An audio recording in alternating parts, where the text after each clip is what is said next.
Olá a todos, meu nome é Marina, eu sou médica e sou coordenadora do Serviço de Controle de Infecção Hospitalar, o SCIH. E hoje eu estou aqui fazendo esse vídeo para treinar todos os médicos que trabalham dentro do centro cirúrgico do hospital. Mas antes disso, eu irei listar todas as medidas que o controle de infecção faz dentro do hospital para prevenir a infecção de sítio cirúrgico. É importante ressaltar que o controle de infecção é um setor de apoio e não de fiscalização. Ele busca trazer melhorias e implementá-las dentro dos setores e dos processos que estão relacionados à prevenção de infecção. Então vamos aos slides? O SCIH realiza periodicamente auditorias internas, como no Centro Cirúrgico e CME, bem como auditorias externas, como por exemplo nas OPMEs e empresas de esterilização em óxido de etileno. Também atua na busca fonada de determinadas cirurgias, na busca ativa nos setores de internação, no controle das antibiótico-profilaxias cirúrgicas, na racionalização do uso de antimicrobianos, no treinamento e campanhas necessários e, por fim, através da compilação dos dados, emitimos relatórios e análises críticas mensalmente. E para isso, precisamos da correta classificação das cirurgias quanto ao potencial de contaminação, uma atribuição do cirurgião do paciente conforme a portaria 2616. Lembramos que a cirurgia limpa é aquela geralmente eletiva, onde ocorre o fechamento por primeira intenção da cicatriz cirúrgica. Temos como exemplo as aniografias eletivas, as craniotomias e as cirurgias com colocação de prótese ortopédica. Sempre que ocorre o acesso aos tratos respiratório, gastrointestinal e geniturinário, a cirurgia é no mínimo potencialmente contaminada. Temos como exemplo clássico o parto cesárea. Nas cirurgias contaminadas, a incisão ocorre na presença de inflamação não purulenta aguda, ou, por exemplo, nos traumas penetrantes a menos de 4 horas. Já nas cirurgias infectadas, temos sinais claros e evidentes de infecção, como, por exemplo, na drenagem de abscessos. E com base na literatura recente e na realidade de nossa instituição, elegemos os 10 passos para a prevenção de infecção de sítio cirúrgico. A prevenção de infecção de sítio cirúrgico começa bem antes do procedimento, desde orientações pré-operatórias ao paciente até o preparo do material na central de materiais de esterilização. Alertamos da importância do processamento adequado dos materiais.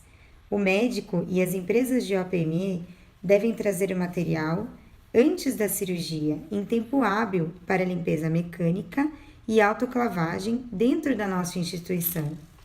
Neste ano de 2017, criaremos uma comissão de reprocessamento dos materiais para avaliar o que pode ou não ser reprocessado. Todo material de uso único será analisado quanto à rastreabilidade do produto e apenas serão reprocessados os liberados por essa comissão.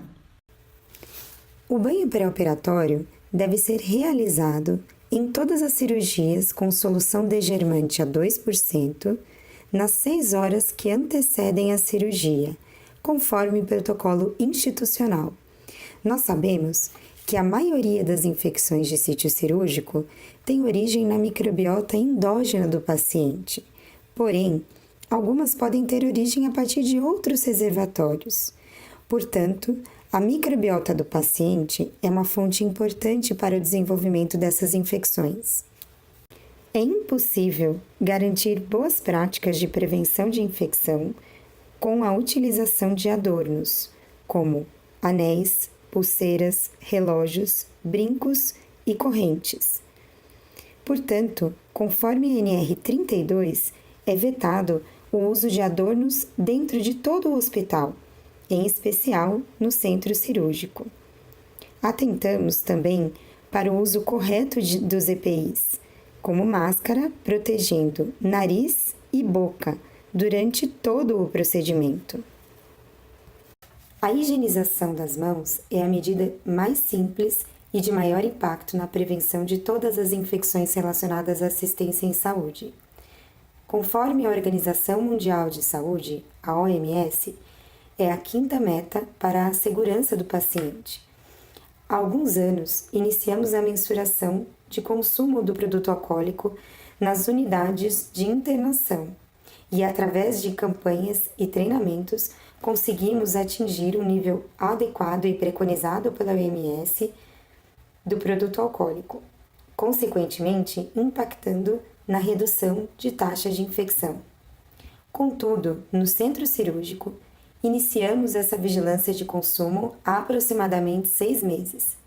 Ainda estamos abaixo do consumo mínimo, que seria de 20 ml cirurgia dia. Lembramos que o nosso produto alcoólico não é utilizado para a degemação cirúrgica das mãos. Atenção para os 5 momentos de oportunidade de higienização das mãos. Neste gráfico, vemos em vermelho que o consumo crescente de álcool gel de 2014, com 9 ml por paciente dia no hospital de forma global, foi para 40 ml por paciente dia no ano de 2017, sendo inversamente proporcional à taxa de infecção hospitalar, que está nas colunas em azul, com uma redução de 25% na taxa de infecção hospitalar.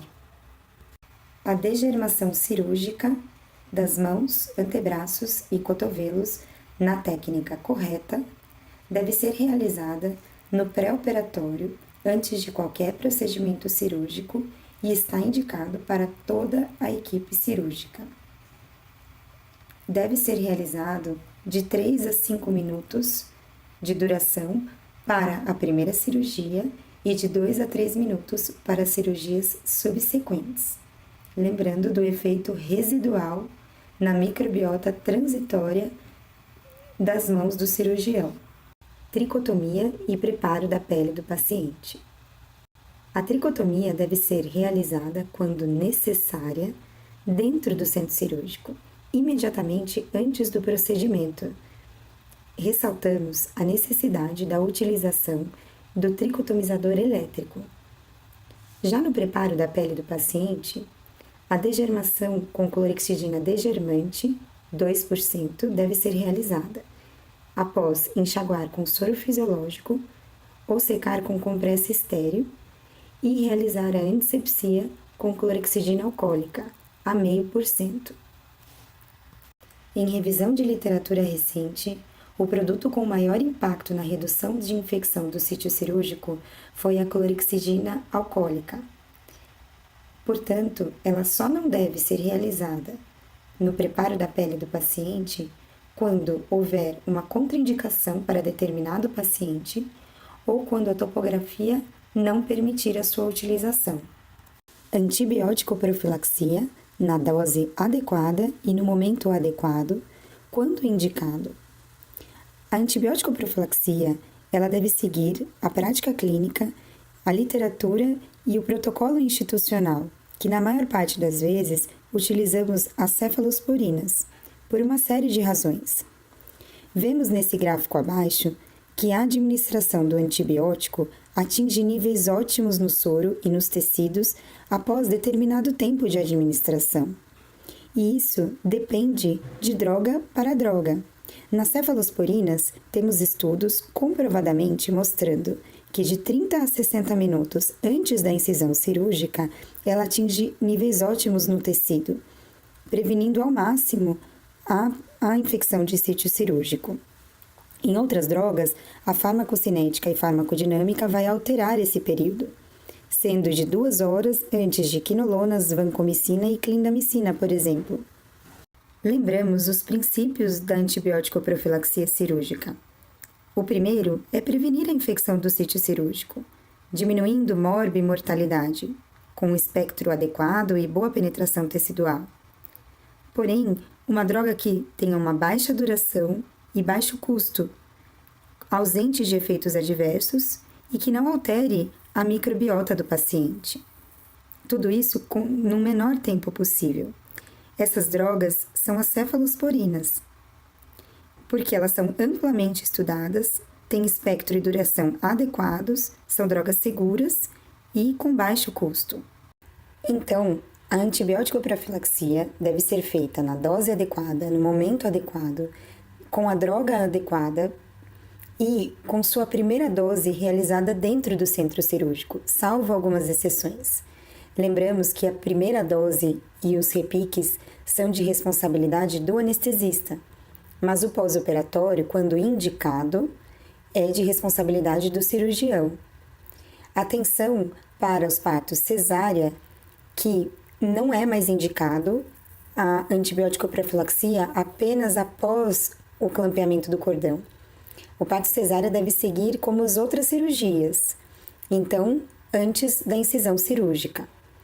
E em cirurgias ortopédicas ou vasculares em que é feito o garroteamento do membro, deve ser feita a antibiótico profilaxia sempre antes do garroteamento. Lembrando que os repiques sempre são indicados com sangramentos acima de 1.500 ml ou com procedimentos com duração acima de 4 horas. Não há necessidade de correção de doses da antibiótico profilaxia para pacientes com insuficiência renal e ou hepática. E é contraindicado o uso de pomadas antibióticas no curativo cirúrgico. Também não encorajamos a extensão da antibiótico profilaxia até a retirada de drenos e catéteres como sonda vesical, por exemplo. A duração máxima do antibiótico profilático deve ser de 48 horas em casos exclusivos e contemplados pelo protocolo institucional. A temperatura na sala e no centro cirúrgico deve ser de 20 a 23 graus. Sempre minimizar o tráfego na sala cirúrgica e manter a porta da sala fechada. Controlar a permanência do tempo de abertura do instrumental, sempre que possível. Existem estudos evidenciando o crescimento exponencial de bactérias, mesmo em bandejas estéreis, de acordo com o tempo de abertura do instrumental. Vemos nesse quadro que de 30 minutos a 4 horas há uma diferença de taxa de contaminação de 4% para 30%. Deve-se tentar manter uma euglicemia, ou seja, com níveis abaixo de 200 mg por decilitro, e a normotermia deve ser mantida durante toda a cirurgia. O aumento da fração de oxigênio inspirado deve ser aplicado durante a cirurgia e após a extubação, no pós-operatório imediato, para pacientes com função normal, submetidos à anestesia geral com IOT. Sempre que possível, o tempo de internação do paciente antes da cirurgia deve ser inferior a 72 horas. Uma vigilância infecciosa nos casos de internação prolongada deve ser constante. As infecções já instaladas antes das cirurgias devem ser tratadas. Ressaltamos a importância de seguir os protocolos institucionais de bacteriúria assintomática antes de procedimentos urológicos e colocação de próteses. A troca do primeiro curativo deve ser feito após 24 horas do procedimento e deve manter-se ocluído por 48 horas, troca a cada 24 horas. Lembrar que a realização do curativo deve ser feito com técnica e material estéreis. Neste gráfico, vemos que a meta em nossa instituição para taxa de infecção de sítio cirúrgico relacionada à cirurgia limpa é de 0, e que em alguns meses deste ano estivemos acima das médias dos anos anteriores. Apesar disso, a média de infecção de taxa de infecção de sítio cirúrgico relacionada à cirurgia limpa é um pouco mais de 1%.